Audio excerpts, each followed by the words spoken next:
WA4LLR. WA4LLR, N4LQ. Alright, plate current up a little too high. Yeah, good morning everybody. Everybody's sounding good here. Running the Valiant this morning. Barefooted, of course. That's about the only way I can run that thing. And I'm going through the Johnson kilowatt matchbox, so it probably sounds even better this morning. And the loop antenna. So yeah, things are kind of messed up here. Anyway, I don't know about that time. I wondered why you were so late, Charlie. I was just about panicked. So I wonder how long it takes for WWV's signal to get here, though, if you relied on that. That takes a while, I'm sure. Over to you, John, KZ4B, N4LQ. Okay, N4LQ in the group. This is KZ4 Bravo. Fine business, Steve. Signals are pretty good this morning, but there's heavy QS Baker, so high highs and some low lows. And here on the lake, the wind is blowing a steady 20 miles an hour, and it is cold. Woo! So I've got to run some last minute Christmas shopping errands, so I'm going to sign out on this one. Just wanted to say hello and goodbye, I guess. And I'll listen for the first round, but don't pick me up on the second one. I will be gone. So take it away, Cliff. WB4NKL in the group. KZ4B clear but listening. I think it goes to Buddy first. KZ4B, WB4ARK. Well, it was 26 degrees here this morning, and hadn't warmed up a whole lot. So I think we've got a good bit of frost out there. When I went out to get the paper, it was pretty good. And we're on the ART-13 this morning, R390A, and we're sitting here looking at a frequency counter output that I got from Butch Gibbons. I went through it, checked it out. Not anything wrong with it, 8P unit, but quite a fancy frequency counter. Got a lot of bells and whistles, and so that's about it for right now. So we'll send it on over to WB4NKL, WB4ARK. WB4ARK, it's WB4NKL. Good morning, everybody. Good signals today. Copying everybody real well. Had 20 degrees when I got up, and it's warmed up here to 23, looks like. So it's on the way up to 38 is what they're calling for. I've been having to do my exercising on the treadmill. Yesterday the wind blew here all day, and pretty good wind chill, so I don't really like that treadmill, but I guess need to get the exercise in. I'll send it on around, even though the net got started up late. WWV used to be in Maryland instead of Fort Collins. I guess we were a little closer when on the time when it was that signal didn't have so far to come. Now go ahead, George. K4GDN. It's WB4NKL. WB4NKL of the groups, K4GDN. Boy, the signals are really great this morning. Charlie Cup, you probably the best I've ever heard you down here. We're on the we're running the B&W 5100B and receiving on an NC300 using the InFed half wave. antenna this morning, no tuner. And I think it was Steve mentioned using a KW Matchbox. When I'm on my center fed dipole, that's what I use. Or even the sometimes the butternut vertical. But anyway, we're just running out straight on the antenna this morning. And I can't believe how great the signals are. There is QSB, but everybody is really coming in quite strong here. And it was about, I guess, 37 here this morning at about, a little after 7 o'clock. And, of course, I came out and turned the heater on in the shack. It was about 40 in the shack. Then I got the heater here about 5 feet away, so it's not really a problem. And it's sunny and clear. It's supposed to stay that way for a while, but it is going to get colder. They're predicting fairly widespread freeze down here tonight, and it's going to be a little chilly for the rest of the week. And so with that, I'll pass it on. Let's see, it goes to Beer. WF2U in the group, K4GDN. Roger, K4GDN. And Annette, this is WF2U. Good morning, everybody. Good signals. And first of all, George, you have a really very deep QSB on you. You between 5 and 6 and S9 plus 5. Pretty big spread. But even at 5 and even at S6, you will 100% copy. The noise level is under just between S4 and 5 on the S meter. Running the Heathkit Little Twins, the Cheyenne FT1 transmitter, Comanche MR1 receiver, and I like this setup, really. It's really neat, and it doesn't take much space here. The power supply is the original old, I forgot what let's see. Oh yeah, that's really the original old power supply, the Heathkit HP20 that powers them.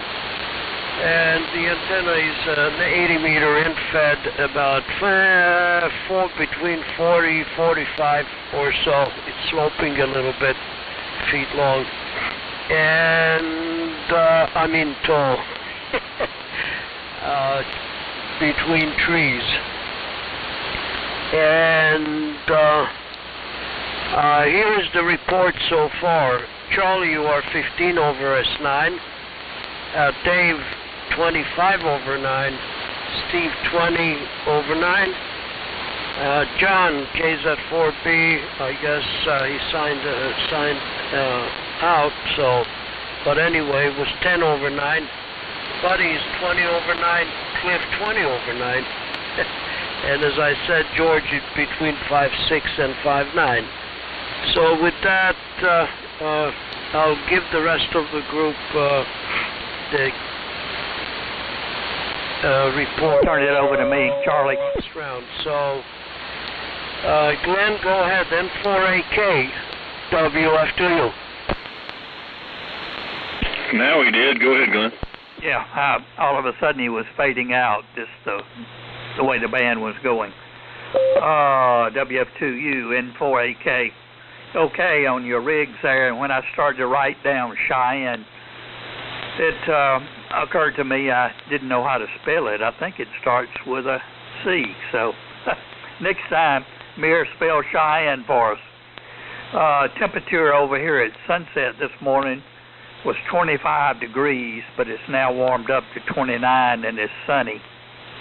So I'm cheating this morning on some modern equipment. I'm on a FT991 Alpha and my AL811H, an inverted L in-fed antenna, because it's warm up here in this Studio B versus down in the basement. So anyway, nice group checking in this morning, and I was having a little trouble with the close-in station. So Stan, good morning to you, W4KR, N4AK. Yeah, good morning, N4AK. And the old friends group, W4KR. Let me see what I'm doing here. I got to do something different. What do I have to do? That's what I have to do. Right like that, I think. I think that's it. Let me turn that up just a little bit. There we go. Okay, this is W4KR. Good morning, everybody. I'm running the Ranger 2 barefoot this morning. NC303, usual dipole. And the usual D104. Steve, I noticed a distinct change in your audio this morning. It really sounds great. And it must be that kilowatt matchbox that's making the difference. Doing real good. A couple of items from here. Temperature's 29 this morning. It was 22 earlier, but it's up to 29. I don't know how far it's going to go. 20, 40, probably close to 40, 38, 40, somewhere in there. And generally, that's about the rise we have this time of year. I have, and I'd be happy to bring to Spartanburg. I have a PR8 manual. It's a professional copy that looks like it's brand new. PR8 receiver manual. If anybody needs one, give me a holler and I'll put your name on it and bring it along to Spartanburg. With that, let's see here. Ray, W4VRO, how are you this morning? W4KR. W4KR.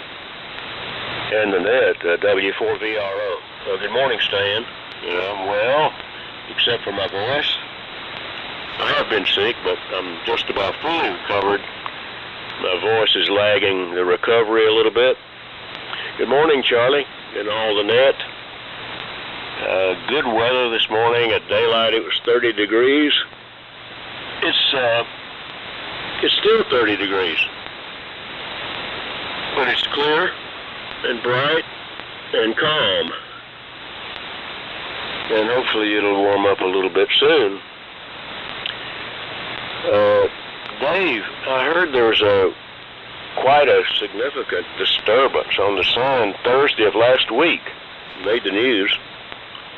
And I wonder if you were listening to Propagation any during that time, or if anyone else on the net was. It must have been quite a change to Propagation.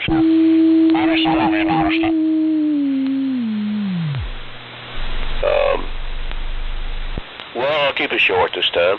Lee, what's going on with you? K4VWD in the group, but W4VRO. Thank you, Ray. W4VRO, K4VWD. Well, things are pretty good here. I had a temperature in the 20s when I got up this morning, but now it's all the way up to 32 here in Greenville. And Dave, I think you got some snow, or at least I think I heard you say that. I wonder how much you got. And I will also give you some. It's good to hear everybody, and I'm looking forward to talking to you on Thursday. W4MEC in the group, K4VWD. Flip the switch. K4VWD in the group, W4MEC. All right, real good for round one. Do we have any late check-ins that would like to join us? Come now.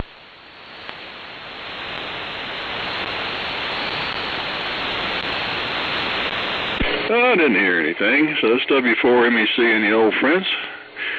Very good fellas, a good round there. Weird that Mir was actually weaker than George. He did come up towards the end there a little bit, but George was winning the race there. So anyway, everybody's got a good signal here this morning, and the band is relatively quiet. Let's see, I was listening last night. I actually had done a little work in the shack and had my R4C turned on and was listening to the fellows that operate on 3717 sideband in the evening there, and I heard Carl, WR4RCW, he's an old friend that has been getting on AM, and I heard Chuck, N4IYQ on there, and Glenn, heard him on there. So there's a little activity last night. I was just reading the mail while I was in the shack here working on something and cycling through the gear. So anyway, that was the excitement last night. We had snow flurries here around 7 p.m. I was outside and looking for something in the dark there, and I kept seeing glitter, little things flashing by me as I walked around in the yard, and realized it was snowing a little bit, flurries. But the thing was, like overhead, there was absolutely no clouds, so it was clouds around, I guess, but it was being blown in from Burnsville, perhaps. I don't know. But it was doing pretty good for a while there. Of course, nothing stuck, but it was happening. And at that time of the night, it was around, I think it was around 28 or 29 when that was going on. So, didn't get any accumulated. It just went away. So, okay. So let's see. John has left to run errands. So, Steve, jump over to Buddy when it gets your turn. WA4LLR in the group. W4MEC. MEC, WA4LLR. All right, 7-3 to John. Hope his Christmas shopping goes well, and he remembers all of us. Let's see here. Steve is sounding good on the, I believe, the Viking 1, and Buddy's ART-13 always sounds great. Charlie, sorry you're having to do indoor exercise today, but I don't blame you. George, the B&W is doing a good job, and Mira, the Baby Heath kits sound great. And Glenn, the 991A is doing you proud. And Stan, I'm amazed how strong the Ranger 2 is today. It's sounding really good. Ray, glad you're feeling better. Thank you so much for the nice card.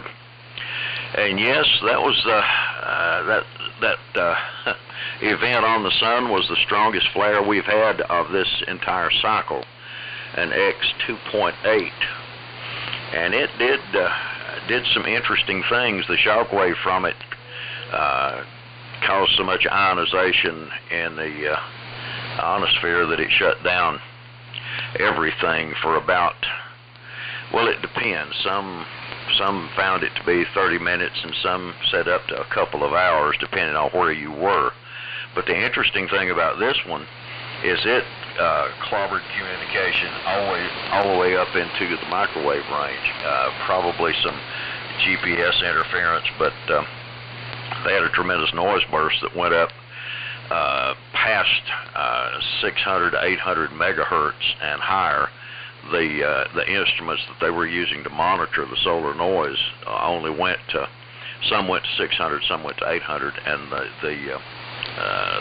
the noise went higher than that. So it's one of the most energetic events we've had in years. And Lee, yes, we did get some snow.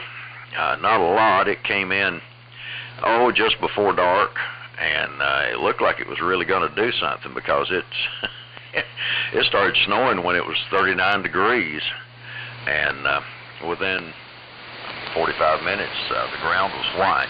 We got close to an inch, and then it cleared off, and nothing but high wind after that. But it was interesting while it lasted.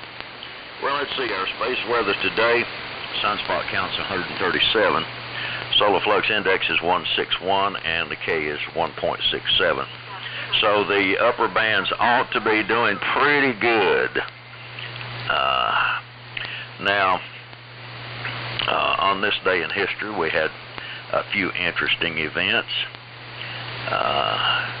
For example, on this day in 1998, President Clinton was impeached. And on this day in 1997, the movie Titanic came out. On this day in 1974, Nelson Rockefeller became the 41st Vice President of the United States. On this day in 1966, the United Nations General Assembly endorsed the Outer Space Treaty, which was designed to bind all parties to peaceful purposes in outer space. I think we've scrapped that because we're certainly doing some weaponization. On this day, let's see, What else happened on this day? Not a whole lot more, so we'll leave it with that this morning. So, Steve, N4LQ, WA4LLR. All right. WA4LLR, N4LQ. Well, Stan, thanks for that audio improvement report that the Matchbox made.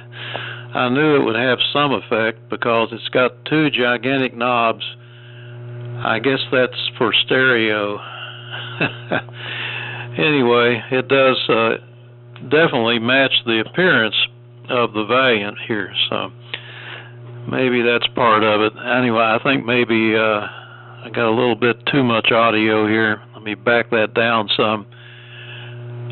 Well, let's see.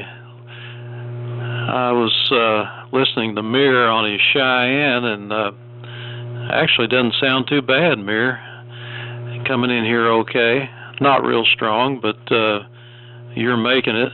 QSB gives you a little bit of a fit.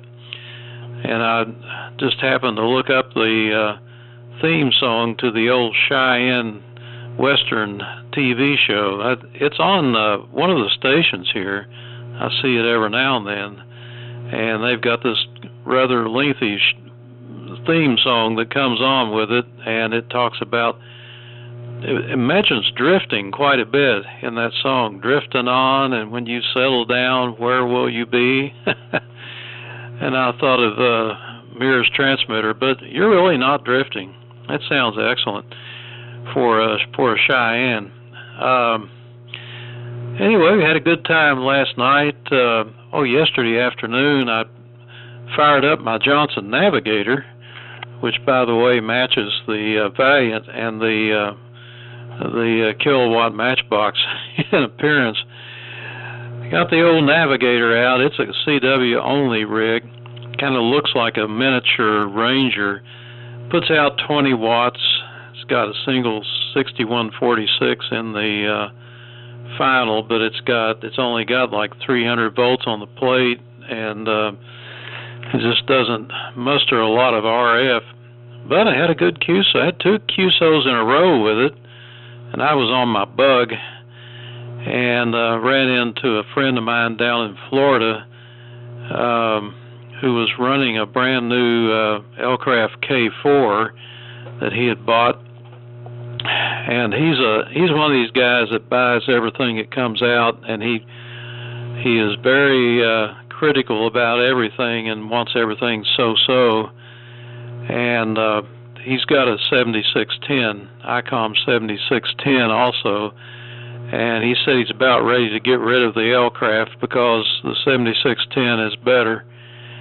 And they are basically the same architecture as far as receivers go. But the problem is he's got some CW artifacts on full break-in, clicking sounds and so forth. Elcraft hasn't managed to perfect, and he doesn't like that. Of course, I can't blame him. And it cost over $6,000. I think it was around $6,500 for the Elcraft K4. So he's thinking about ditching that. He's got plenty of money. He's some kind of a patent lawyer. Kind of an interesting field. So last night on 160 we had a good time on 1864, and we had a wide range of discussion. Brian was there and some others, and somebody brought up Warren Buffett is saying that it's cheaper to rent a house than it is to buy one over a lifetime. You should rent your house instead of buying it. And I declared him to be an idiot because that, if you think about renting, if the guy that owns the house isn't making money, he's probably losing money. If it's better to rent the house, then the guy that's renting the house out has got to be losing money. There's something isn't right about that formula. But I've always made money on houses over the years, and especially if you do some work on them. You know, if you build it yourself, or if you even upgrade it and do some of the work yourself, put some sweat equity into it, as they say, that really helps. So be sure to consider joining us at night on 1864. And with that, over to Buddy, WB4ARK, N4LQ. N4LQ, WB4ARK. Very good signal. Looks like I'm running about 100 watts out. And the WWV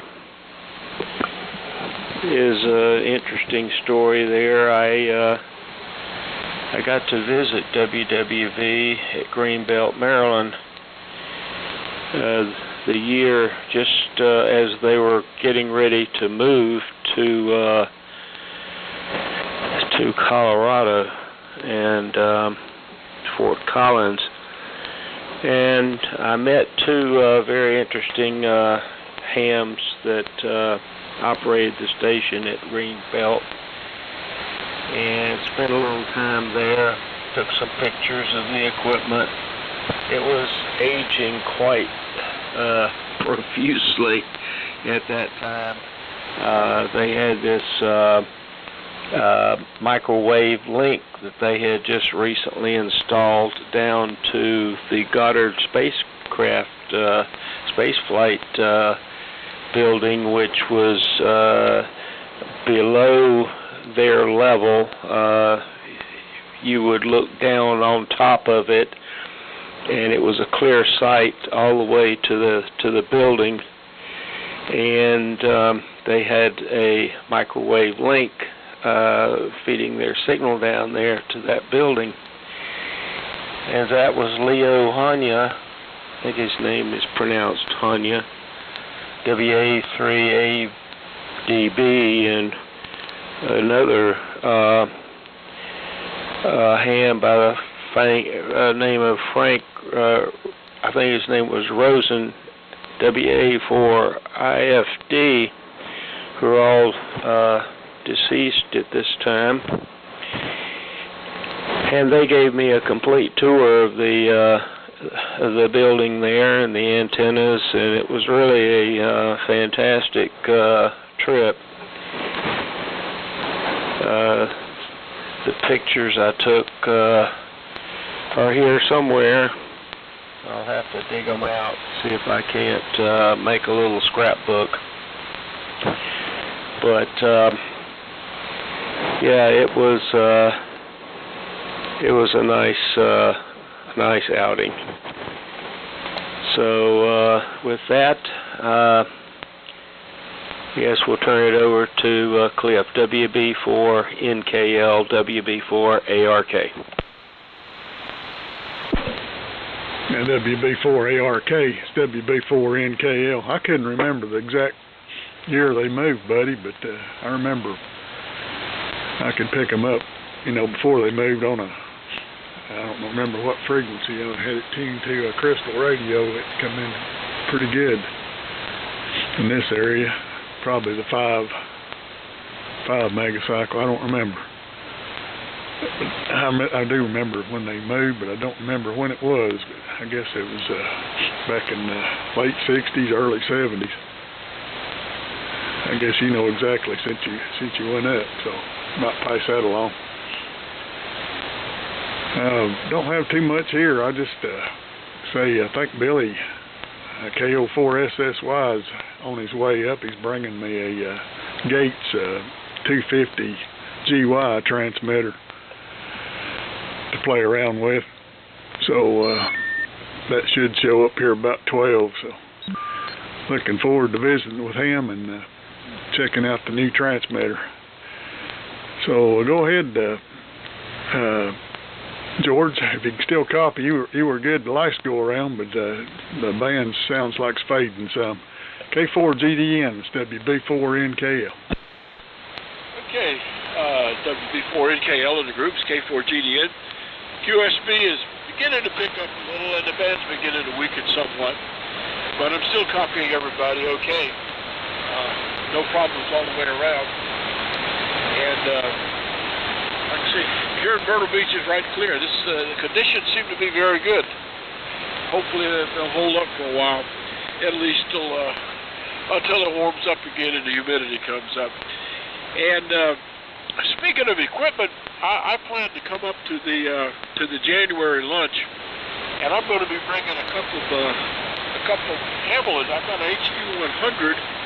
I may have mentioned before, this was restored by Joe Galt several years ago, and I've got a 110A I would also like to part with, so if anybody's interested, I plan on having those with me.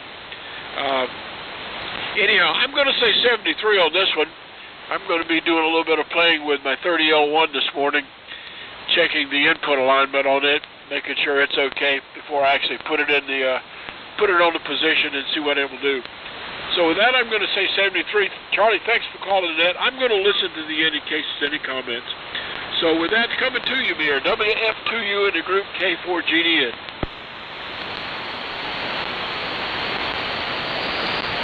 Go ahead, Glenn.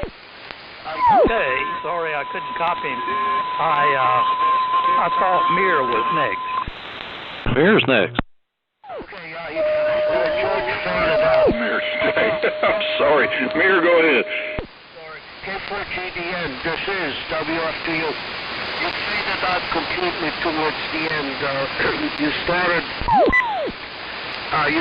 at about S6, just like at the dips you had with the QSB before in the previous round, and then you just completely faded out. So I think conditions are changing because also Cliff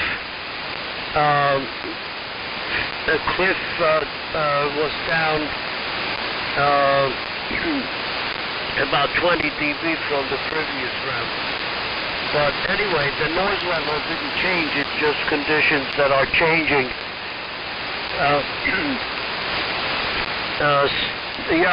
Steve, thanks for the report.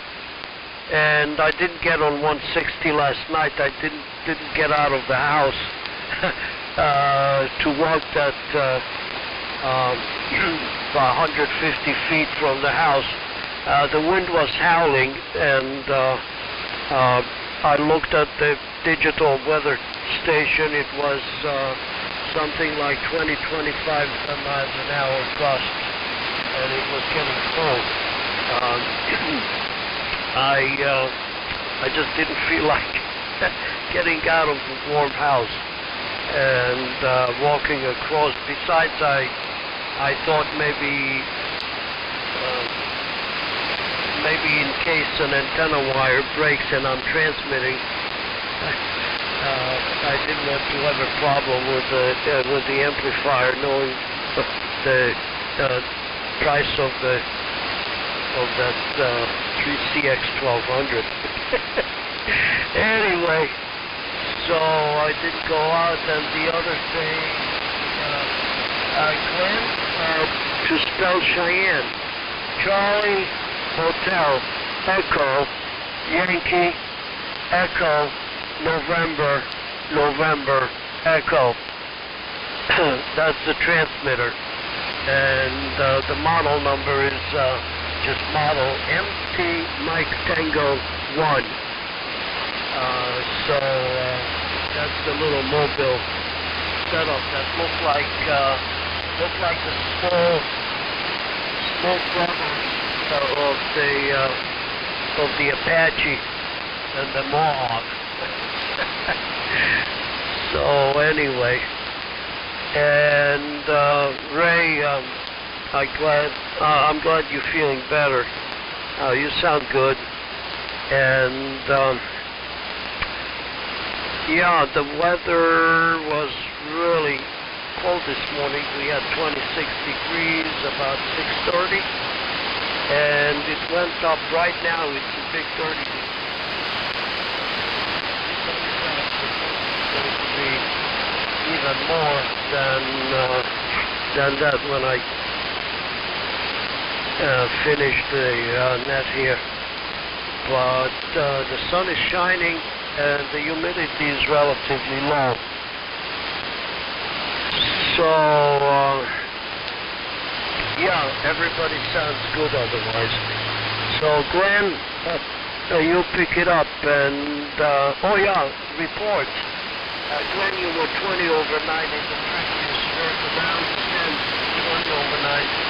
And Ray was anywhere between S9 and 25 over 9 with a QSP. And Lee was 15 over 9. So, N4AK, this is WF2U. Okay, Mirror, WF2U, November 4, Alpha Kilo. And conditions are strange because sometimes it fades completely out, but I did get the spelling of Cheyenne. Cheyenne. Thank you, Cheyenne. And the only interesting thing I got going on this morning, up here in Studio B, I have carpet on the floor. Since it's on the second floor, it makes it quieter for people below me. And I've got a plastic pad under my roll-around chair. It absolutely blows my mind how this plastic pad can migrate across the floor with me rolling around this chair. About once every couple of weeks, I have to get down and pull it back in place. So I don't know the physics of that one, but it's sure strange. And monitoring some of the guys using the flex transmitters. A lot of them are still having trouble with the thing just cutting off in the middle of a transmission. And I think they're blaming a lot. You can't have any RF in the shack. It cuts those flex units down. And I'm just not up to speed on ever getting a flex, I can tell you that. Anyway, keeping it moving right on around you, Stan. And I think you had a flex, or you had a Indian version of it, W4KR N4AK. Yeah, N4AK, W4KR. Okay, Glenn.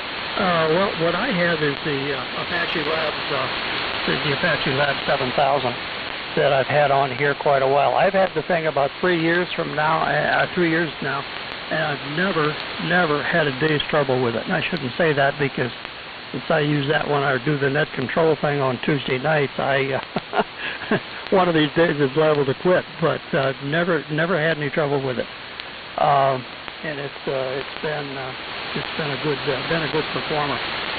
I've thought on and off about how could I build that into because the audio system of that thing is pretty good too. How could I build that into about a 250 watt AM transmitter?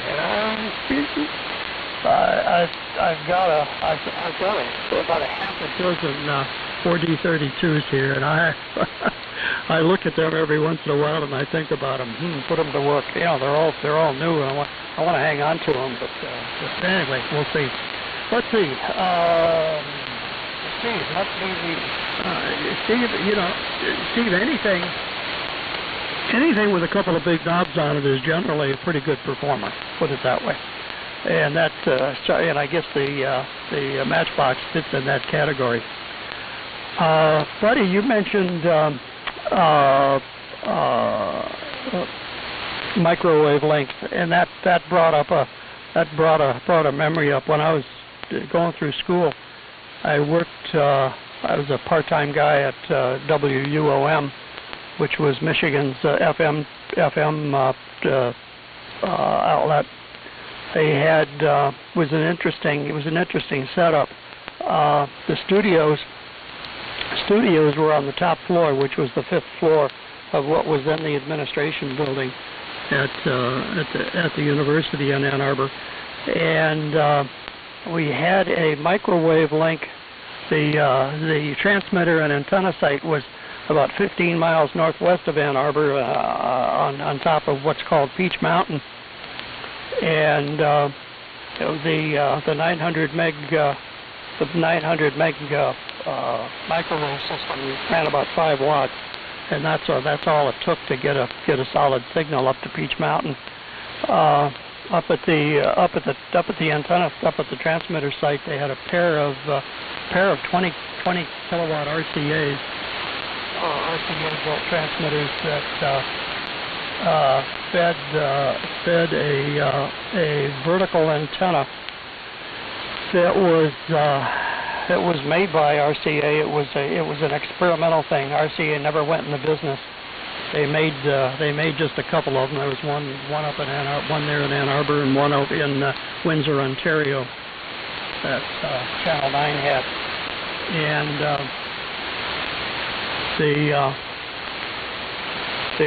they had about a 10 dB gain with that antenna system.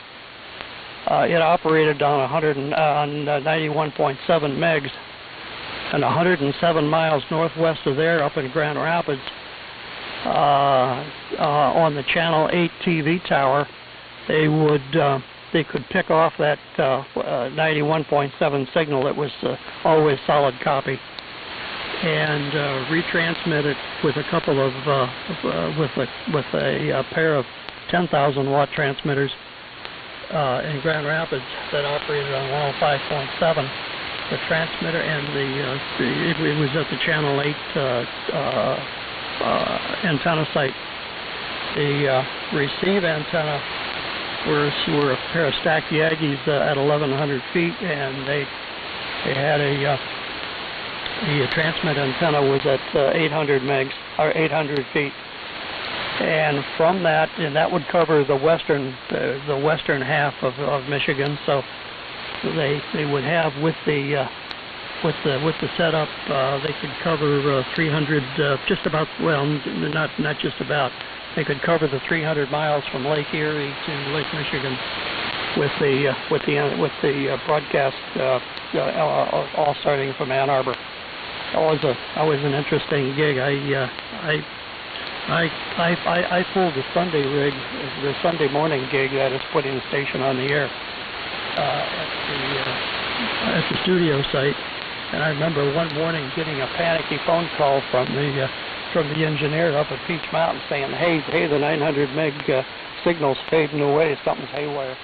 And that was a little transmitter, a pair of little transmitters that had two C39s in them, and one of them was dying. So I hurried up quick, got the other one warmed up, and got it on the air by the time we started the morning's transmission. Anyway, enough of that stuff. Let's see. Renting houses. Stan's making a long transmission this morning. There are numerous corporations that are around the country buying up single-family dwellings and going into the rental business. And I think, if memory serves me right, Berkshire Hathaway is part of that. So I'm not so sure about that idea. It's just something about it gives me the willies. Let's see. I'll listen through, but then not be back for the next round. I've got to get full signal my thing in. Right, here it comes. W4VRO, W4KR. W4KR. And the net, W4VRO. Very good stuff. The Ranger is doing a good job. Very strong signal. You're a little closer than any of the others on the net, but sounds good, and it's very strong. Dave, thank you for the solar report. A lot of interesting activity. And Amir, appreciate the signal report from you. And listening to this last round on the net, one thing struck me, which I think is accurate, about hams who spend a lot of time in the AM mode, and that is when they find a piece of junk radio gear, excuse me, I shouldn't have said junk, when they find an old piece of radio treasure somewhere, it's remarkable how they make it work and get on the air with it and talk to somebody. And I think the people on AM do more of that than anybody else. And it's not only remarkable, but it makes the conversation interesting. So I appreciate all of you who do that. And It's very interesting. All right, I'm going to say 73. USB is piling up. By the way, George, on your first transmission, I copied you 50%. On your last transmission, I could barely tell you were in the noise because the conditions changing, I guess. And everyone else had a strong signal. Enjoyed it very much, Charlie. Thank you for calling the net, and hope all of you have a good week. We'll listen for you next time. Lee, K4VWD in the group, W4VRO. Okay, Ray. Thank you. W4VRO, K4VWD. Well, 7-3, God bless, Ray. Hope the rest of your week goes well. I've got an 11:30 appointment to get my hair cut. I've got a lady that cuts my hair, and I tell her to cut it short. Just leave me enough to comb.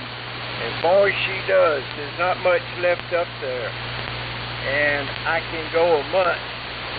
So, up comes my monthly haircut. And it's good to hear everybody this morning.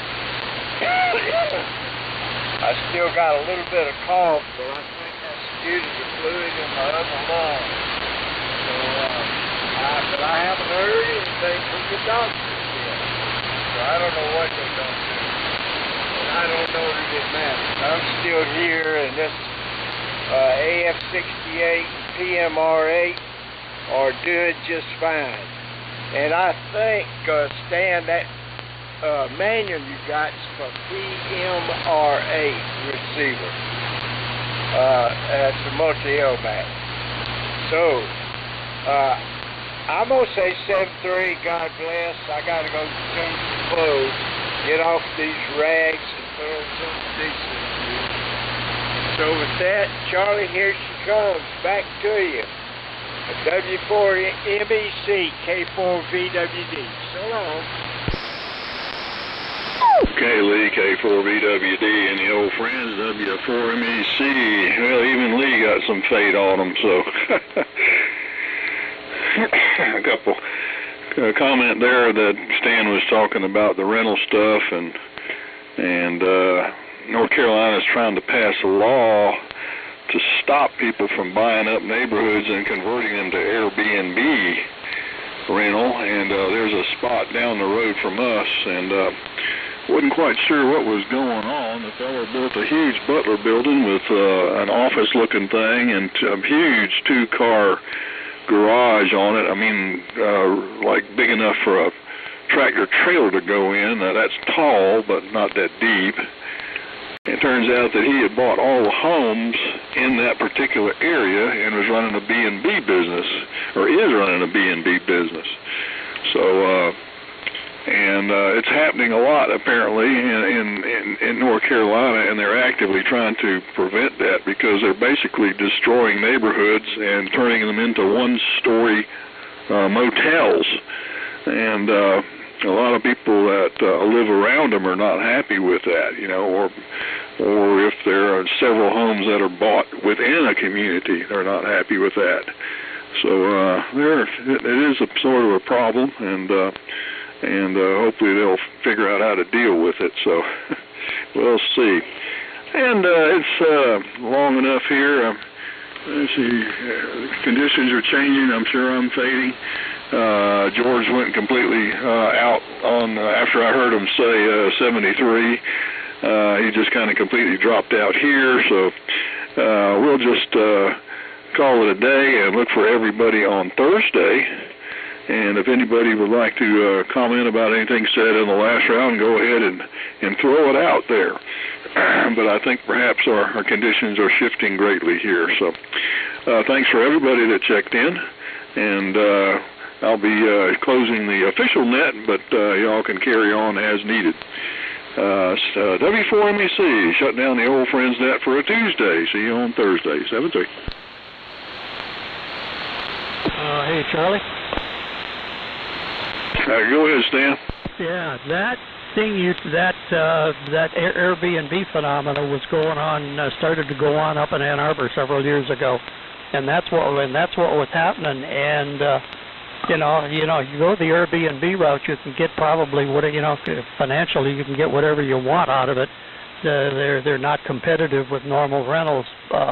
They're higher than motels, than a motel room. But the city of Ann Arbor caught on to what was going on, and boy, they put the clamps on it real quick. And I think North Carolina is going in the right direction. Go ahead. Yeah, I hope they will get it passed, and they've got the legislature that can do it right now and overturn anything Cooper says. So, but that fellow had built that building to maintain his lawn mowing equipment and stuff like that, because he cuts all the grass and does all the maintenance. So it was kind of his service shop. So that was the reason he built that building. So when he was building it, I thought he maybe had a motor home or something, or in a boat or something, but that wasn't it. So, but yeah, it's it can be an issue, a neighborhood destroyer. That's 4KRW for me. Well, part of what makes it difficult is that the way to attack that is with zoning laws, and in lots of parts of it around here, zoning laws are an absolute anathema to people. But they do occasionally they do have a purpose. So. Anyway, we shall see. Take care, my friend. Talk to you soon. W4MEC, W4KR. See you, Stan. Good to talk to you. W4MEC.